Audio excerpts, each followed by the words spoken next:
Hello guys and welcome back to the channel. Commander Landad here with another video on DC Legends. And today is the end of the PvP season for Aquaman. But before I collect my rewards, I want to thank you guys for the support that you showed me yesterday when I posted, or Saturday I should say, when I posted that I wasn't able to record because I was sick. I'm still a little bit under the weather, but I'm feeling much better, so thank you guys for that support that you showed me. So anyway, let's go ahead and get right into it, excuse me, and collect our rewards. So we were able to climb up all the way to the top 1500. We actually ended up at 443, which was pretty good, but it was so crazy. So let's go ahead and collect our rewards. Kind of disappointed because I needed 240 to be able to take him all the way to Legendary 3. As you can see, I was missing 40 shards or 40 fragments. So anyway, so that's the rewards right now.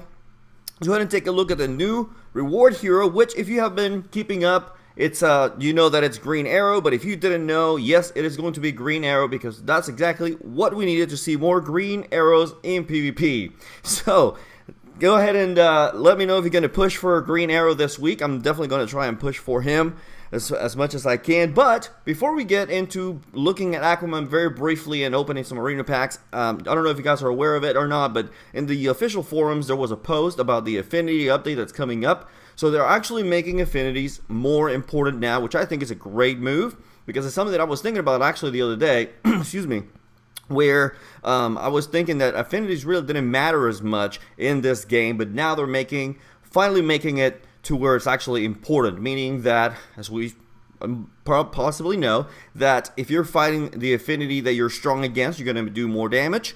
And obviously the opposite is also true. If you're fighting the affinity that you're weak against, then you're going to be doing less damage. So I think personally that is a really good thing because again, it's going to make affinities matter more, and people should be forced kind of in a way to be able to spread their affinities across their teams and not use an all red team or an all green team or a mix of green and reds and whatnot. Anyway, so let's go ahead and take a very brief look at Aquaman right now.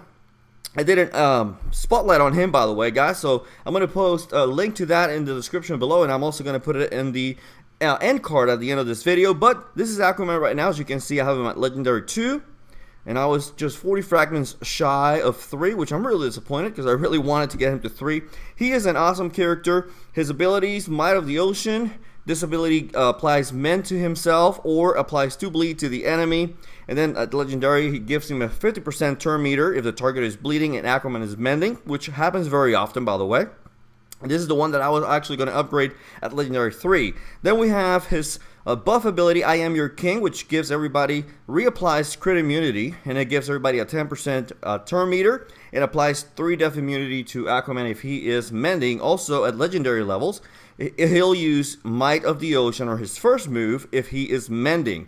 This third ability, Trident of Poseidon, damage to an enemy, and it does 50% extra damage if the target is bleeding, and it also applies 2 bleedings if the target is not bleeding. And then when you take this to Legendary, it gives stun to an enemy that has 3 stacks of bleed.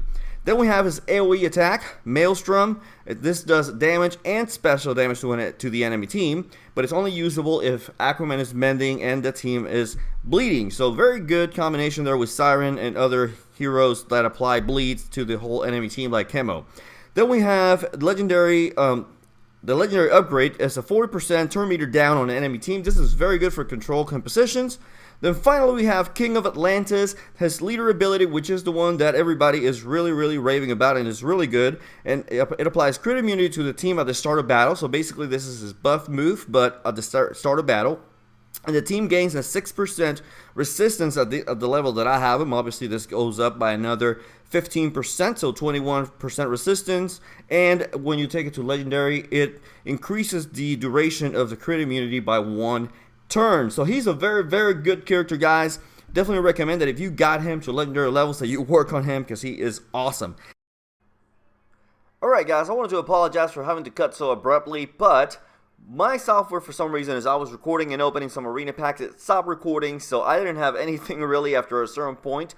But anyway, I did want to put this video out for you guys and ask you a couple of questions before we close, and that is, did you get the rank that you were aiming for, and what rank is your Aquaman? Were you able to take him to Legendary?